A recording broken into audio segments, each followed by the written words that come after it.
జ్ఞానుల వలె నడుచుకున్నట్లు జాగ్రత్తగా చూచుకొనుడి. ఎఫెసీయులకు రాసిన పత్రిక 5వ అధ్యాయం 16వ వచనం. అద్వితీయ జ్ఞానవంతుడైన దేవునికి నిరంతరము మహిమ కలుగునుగాక.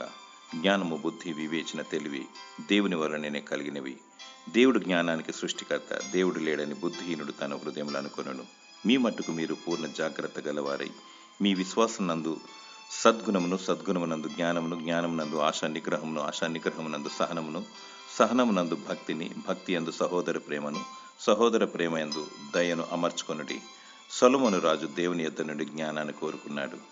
సర్వ ప్రపంచములో ఉన్న జ్ఞానవంతులు ప్రపంచానికి ముప్పు తీసుకొస్తున్నారు. అది సరి అయిన జ్ఞానం కాదు. ఇతరులను బ్రతికించినదే జ్ఞానము. అనేకులకు మేలు చేయవారు బుద్ధిమంతులై ఆకాశమందలి జ్యోతుల వలె ప్రకాశించెదరు. జ్ఞానము గలి దేవుని రాకడకై సిద్ధపడుము. క్రమము చొప్పున నడుచుకొనుము. దేవుడు నీకు పరలోకపు జ్ఞానమును దయచేయునుగాక. ఆమేన్.